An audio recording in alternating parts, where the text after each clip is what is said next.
meu povo! Está começando o programa Trem Mineiro. Eu sou Jaque Ventura e a nossa prosa de hoje é: você sabia que stalkear é crime? Bora aprender sobre isso hoje. E também tem a Madame Jane. Que será que ela vai aprontar? Apresentando o nosso participante, Dr. Fabiano. Ele que é advogado, especialista em direito empresarial, direito civil e processo civil. E ó, o currículo do homem é grande, não dá para falar tudo aqui não. Seja bem-vindo, Doc. Obrigado, Jack, pela oportunidade, obrigado, produção. E estamos aí para falar sobre o stalk, né? Esse crime é um crime velado, vamos dizer assim, né? Uma coisa escondida, uma coisa difícil, e que a cada dia vem passando, vem criando proporções maiores, né? E trazendo mais dificuldades, mais problemas para todas aquelas pessoas que estão sofrendo com ele, sabe? Ô, Fabiano, então, primeira coisa, me explica o que é stalking. Então, o stalk é um mato, é um mato, né, de uma pessoa que é uma obsessão e uma perseguição, tá?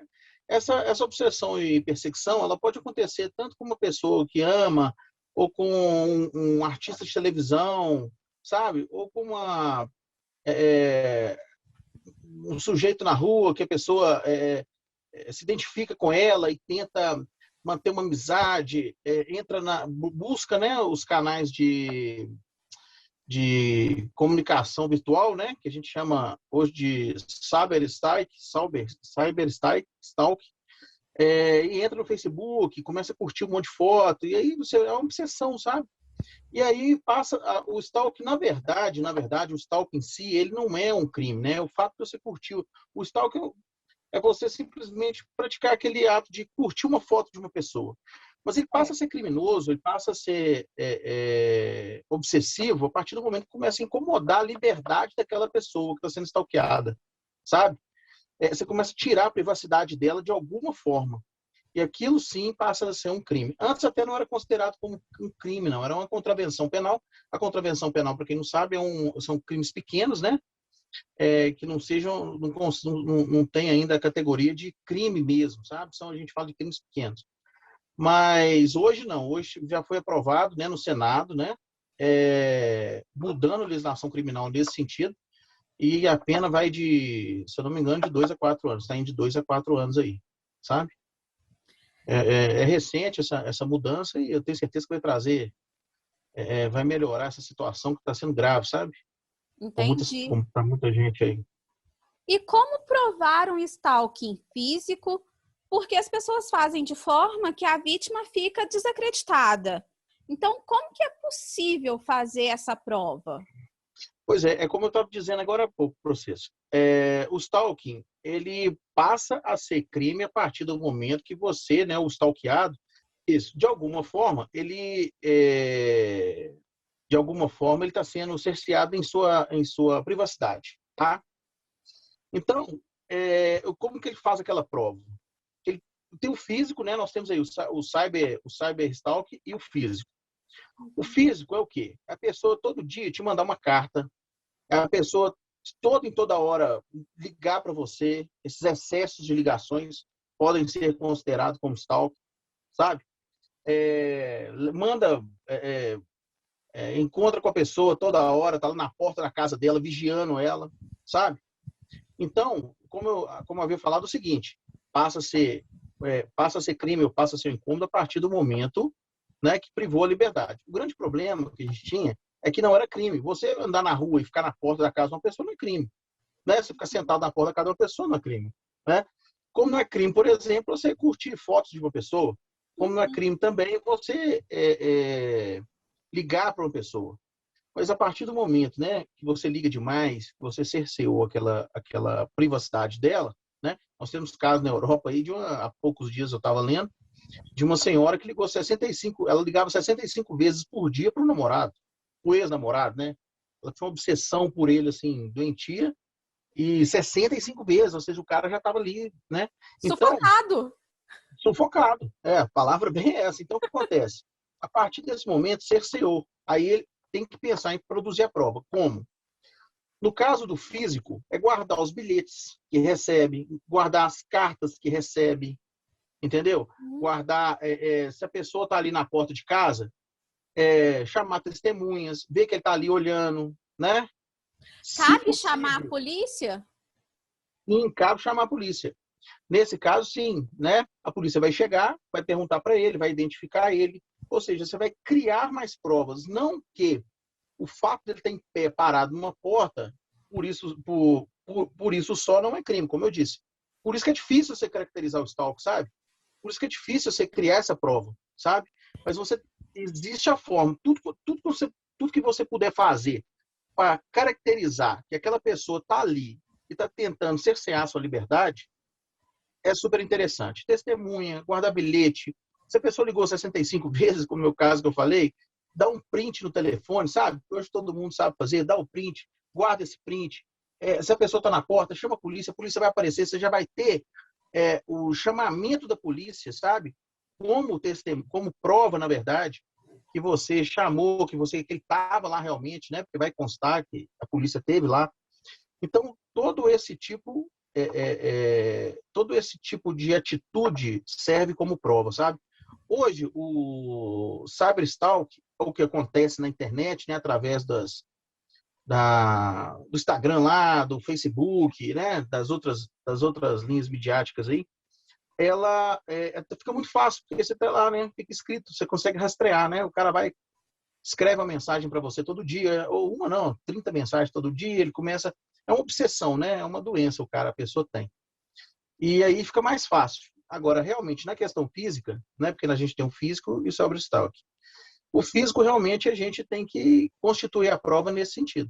Tá? Tudo que puder Entendi. fazer, chamar testemunha, guardar a cartinha, tirar o print no telefone e assim por diante. Agora, uma questão que pode ser polêmica. Você acha que as igrejas, em geral, às vezes fazem isso até mesmo sem saber? Naquele negócio, você tem que casar, você não pode fazer isso, você tem que fazer aquilo. Isso pode ser considerado stalking? Pois é, é isso que eu digo. Essa é a dificuldade para você caracterizar o stalker ainda assim. Porque, ou seja, ao meu sentir, passa a ser um stalker a partir do momento que ele está te limitando em sua privacidade, né? Limitando a sua privacidade. Ele está atacando ali, ele está te incomodando na sua vida privada, né? Eu acredito que sim, sabe? Eu acredito que sim. Como? Tentando controlar a pessoa, sabe? Uhum. Ou ameaçando se ela tomar certas atitudes. Exemplo, né, a gente conhece, tem religião que é assim, se você não vestir roupas dessa forma, ou se você não se portar dessa forma na sociedade, aí, né, você será penalizado, você não terá um lugarzinho no céu, ou você, sabe, ou você não terá um banco, você não se evoluirá aqui na nossa congregação. Ou como se Isso, diz, não poderá exercer um chamado dentro da igreja, ser voluntário dentro da igreja, coisas assim que dá status dentro da igreja. exatamente, na comunidade, exatamente, que te dá um status na comunidade que ele ali vive, né? E a Uhum. igreja é uma deles. Então, eu entendo que sim, porque está cerceando o direito dele de escolha, sabe? E ali, agora, saber o seguinte, se a pessoa vai estar incomodada com aquilo ou não. Se a pessoa achar que aquilo ali está ótimo para ela, né? Aí fica difícil realmente, né? Porque realmente está cerceando o direito dela, está controlando a vida privada dela, né? Fazendo com que ela tome atitudes. Talvez ela não gostaria. Agora, se ela está se submetendo àquilo e está se sentindo feliz, bom, aí é difícil, né? Sabe? Mas eu Mesmo acho que sim. porque o acesso às igrejas é livre, né? Vai quem quer. Exatamente, exatamente, Jack. É Entendi. isso aí. É uma questão polêmica, né? É uma questão É, difícil da gente muito. caracterizar. Mas eu entendo que sim, viu? Você tem razão. Vamos chamar agora a Madame Jane. Madame Jane, cadê você, minha filha? Olha, eu cá! Olá, tudo bem com vocês? Olá, Madame Jane. Que bom conhecê-la. Sou seu fã, viu? Igualmente. Muito obrigada. Eu tenho um fã! Muito obrigada! Acabou. não vamos aguentar a minha Madame Jane filha. pro resto do ano. Ai, eu ganhei. É isso mesmo, eu ganhei o ano. Ai, muito obrigada. Mas hoje esse povo precisa saber, só para deixar bem claro, o que você sabe por terceiros, você não sabe. O que você sabe porque supôs, você não sabe. O que você sabe porque ouviu falar, você também não sabe. Então vai cuidar da sua vida, meu filho. Vai trabalhar. Beijinho no ombro. Me chega para mais atrás. Traduzindo, você não sabe de nada. Gente, quem quiser acompanhar essas dicas pérolas da Madame Jane, é só ir lá no Instagram dela, @MadameJaneOficial. Pode-se dizer, então, que o assédio moral, tortura emocional pode ser considerado stalking? Sim, claro. Ao momento que está cerceando a privacidade da pessoa, né? O assédio moral, a gente vê ele de diversas formas. Um exemplo, por exemplo, no próprio trabalho, né? A hora que o superior hierárquico está ali todo dia brigando com o funcionário. Olha, se você não fizer isso, eu vou te demitir. Olha, se você não fizer isso, eu vou te demitir. Quer dizer, a pressão psicológica é tamanha que a pessoa chega até a adoecer, até ter uma doença laboral por causa disso, né? Então, eu vejo que o stalking ele acontece, né? E aí, claro, ele pode tomar proporções maiores devido ao dano que ele pode vir a causar na pessoa, né? No caso que eu estou referindo ao trabalho, tem pessoas que entram em depressão, tem pessoas que ficam doentes, né? E assim por diante. Acredito, sim, senhora. Aí traz outros tipos de danos, né? Porque se a pessoa fica com depressão, ela vai ter que fazer tratamento, precisa de medicação, só vai Ser piorando a afastada, situação da pessoa. Isso, e indiretamente traz um dano para a própria sociedade, porque ela vai ter que procurar um posto de saúde, ali abarrota mais ainda o posto de saúde. É uma cadeia, né? É uma cadeia de consequências. E aí é o que eu disse. O stalking em si, ele começa assim, ele não... ele, a primeiro momento, ele não é um crime nem nada. Estou curtindo sua foto ali, né? Porque o stalking em si é você só clicar. Agora, a obsessão, ela pode trazer um dano, né? E aí o dano moral, o assédio, essas questões, eu acho que elas são as consequências, tá, de um grande stalking, de um stalking mais pesado, obsessão mais, sabe? Mais Entendi. é uma coisa mais maior, vamos dizer assim, sabe? Bem puxada, a obsessão ali, como eu disse, o assédio moral. O assédio moral é depois que a pessoa fez vários stalks. Olha, se você não fizer isso aqui, você não vai ser promovido. Se você não for promovido, você vai ficar essa pessoa aí, sabe? Então, quer dizer, eu acho que o stalk está presente, sim. E é o assédio, né? Essas questões aí, elas são decorrência do stalk.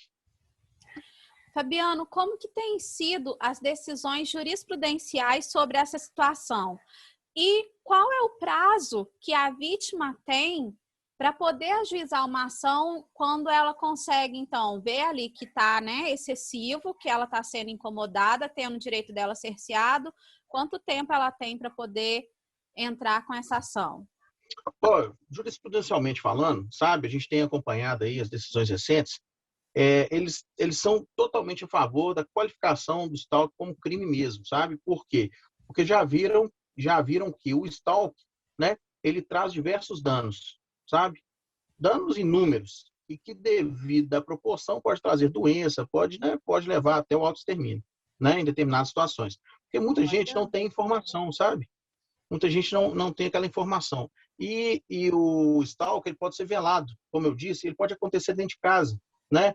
Um marido com a mulher, sabe? Todo dia ele ali falando que ela é feia, que ela é isso, que ela é aquilo, e vigiando ela, um ciúme exacerbado, doentio, isso é um tipo de stalk, sabe? Olha só.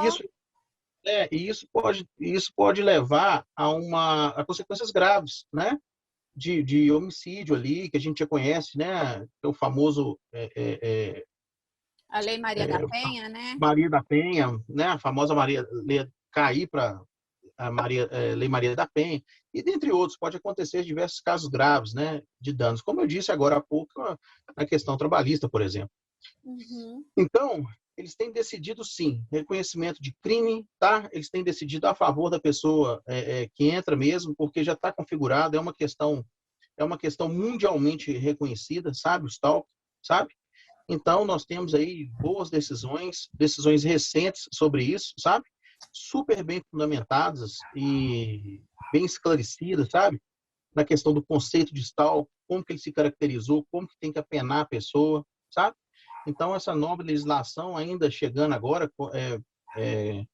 conceituando como crime mesmo, né? Saindo aí dos crimes pequenos, como eu disse, ele vai ter um prazo aí de 2 a 4 anos, sabe, de reclusão, regime fechado.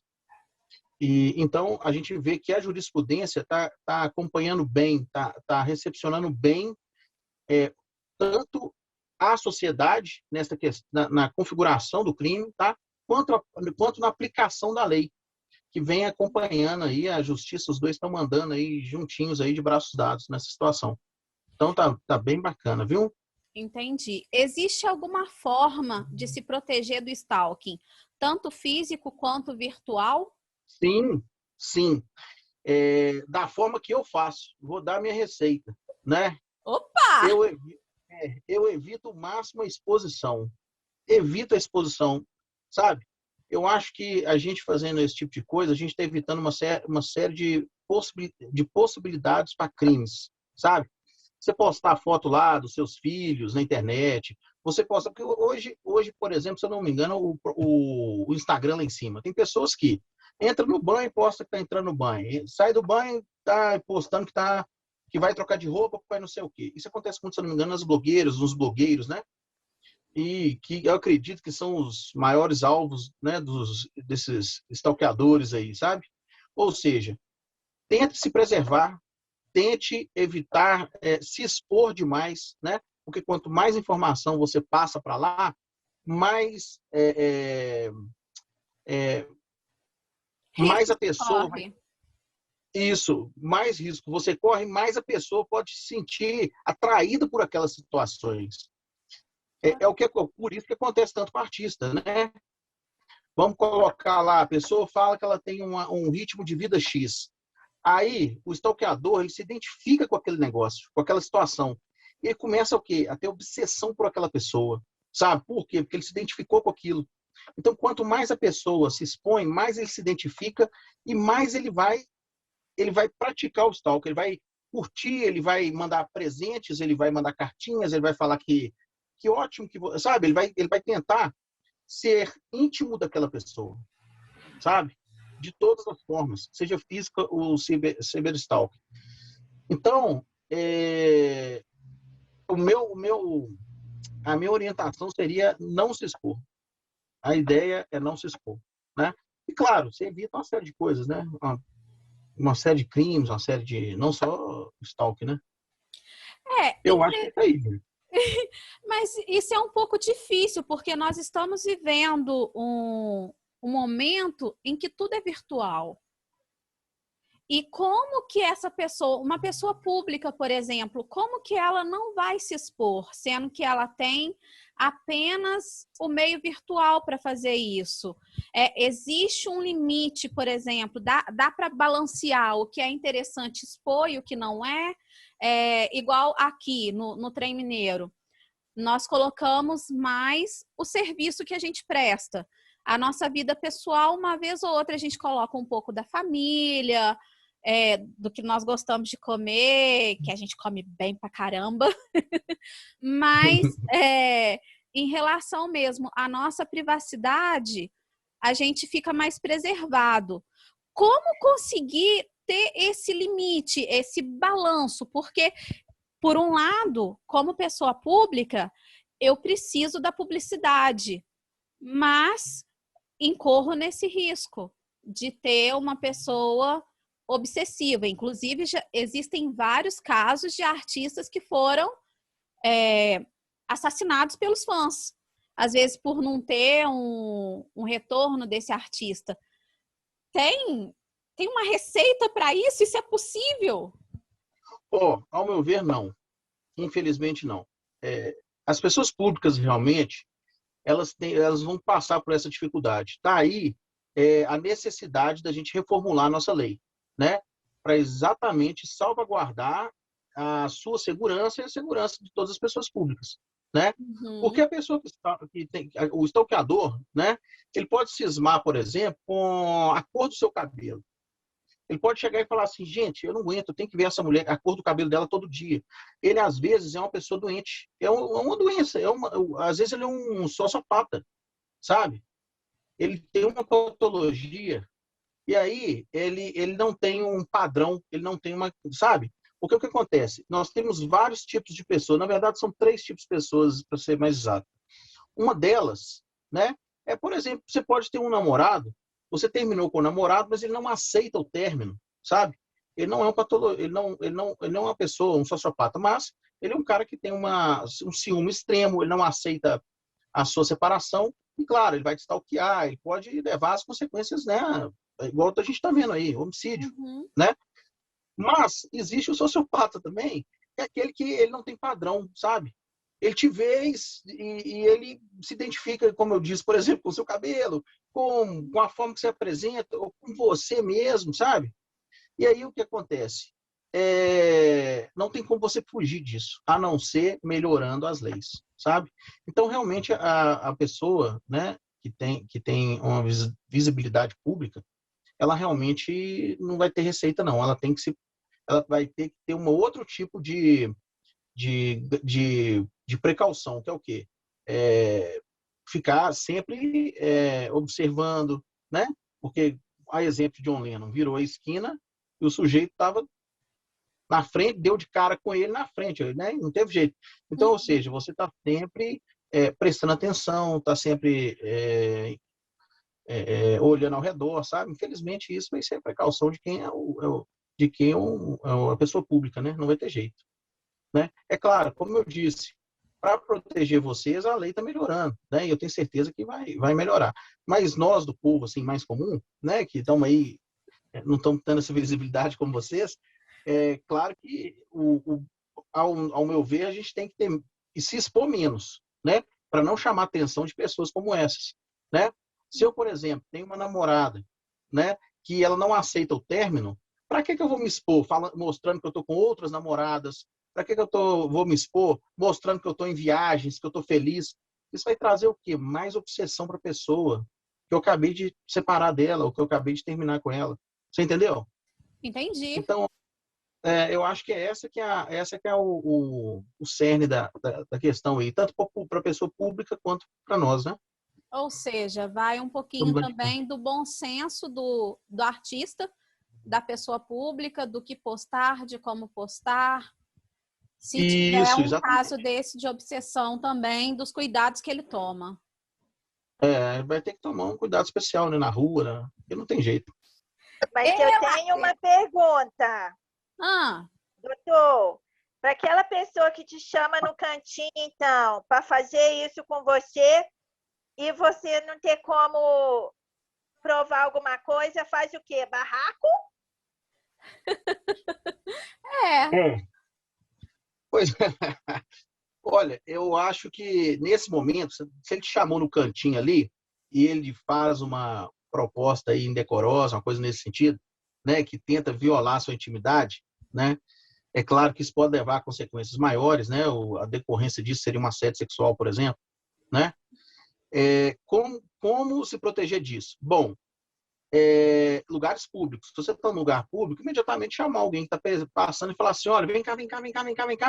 Olha a proposta que o sujeito está me fazendo aqui, sabe?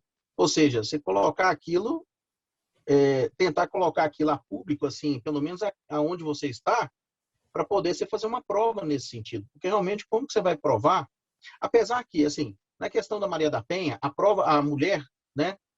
E aí nós estamos falando nessa questão, o simples fato da pessoa falar, sabe, já é tido como prova, sabe? Então, o stalkeador, no caso aí, ou o criminoso, ele teria que fazer a prova ao contrário, tá?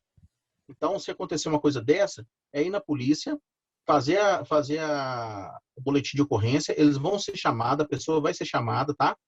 E aí, é ele que tem que fazer prova ao contrário, tá bom? Nesse caso específico, sim.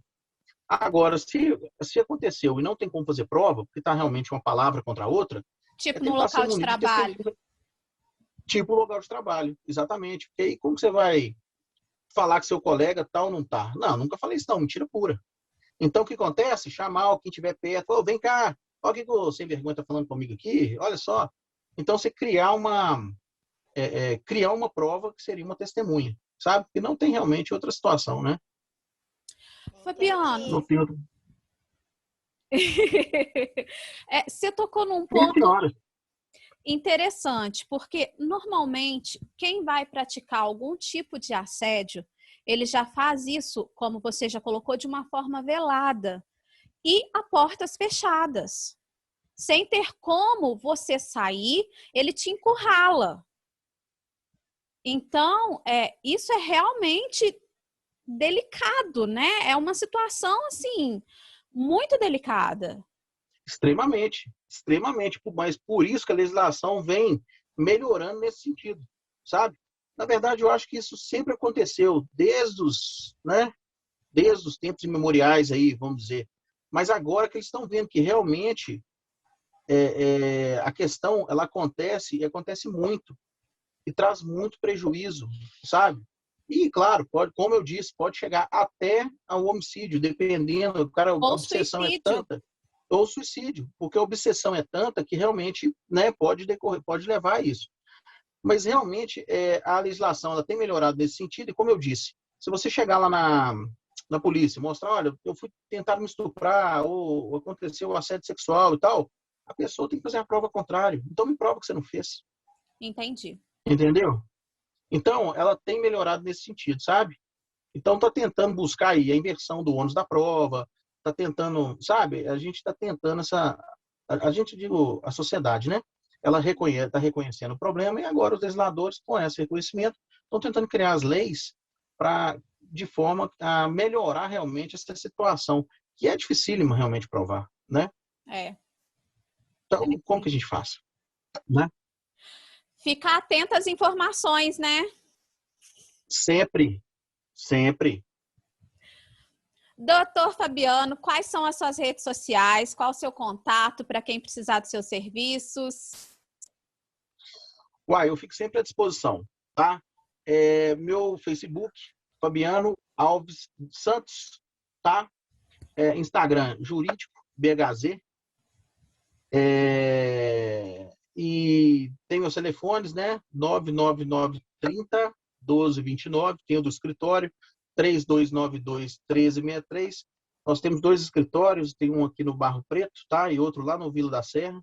Meu escritório é em Belo Horizonte. Mas hoje acaba a gente atuando em todo o Brasil, a facilidade hoje de acompanhar processos que desde 2015 são online, nos facilita, né? A gente não precisa nem viajar, só em casos assim de despachar com o juiz, uma coisa sustentar num tribunal específico, alguma coisa assim, sabe? Mas eu estou à disposição, é isso aí. Obrigado pela oportunidade aí, né? Ô, Fabiano, a família Trem Mineiro, assim, agradece, é uma honra recebê-lo aqui, principalmente pela sua disposição. A hora que eu vi lá a sua postagem em Stalk, eu falei, olha, que trem legal. E apresentei para a produção, vamos chamar, porque realmente são assuntos polêmicos, assuntos de difícil acesso para a grande maioria da população, e muita gente não sabe que tem recurso. Né? Não é porque você está sendo incomodada ou que está tendo a sua liberdade cerceada ali por conta de um stalk que você não tenha para onde correr. Então, a família Trem Mineiro agradece de montão a sua disposição e por estar aqui com a gente hoje. Gratidão. Eu que agradeço a todos, agradeço a disponibilidade, agradeço a toda a turma aí que fica atrás das telas aí, né, para ter esse super programa, tá? Agradeço a minha querida madame aí, Madame Jane, que está sempre aí, viu? Um abraço a todos, um abraço aos espectadores aí, tudo de bom. Em té. Eita, que trem doido esse negocinho de stalk, hein? Mas se você ainda tiver alguma dúvida sobre esse assunto, pode enviar para o nosso zap, o DDD 31 97519-0147. A gente vai ficando por aqui, mas semana que vem nós estaremos de volta. Gratidão pela sua companhia. Não se esqueçam de fortalecer nossas redes sociais, @Trem Mineiro TV. Se inscreva, curta e compartilhe sem moderação. Um cheiro e um queijo. Tchau, gente!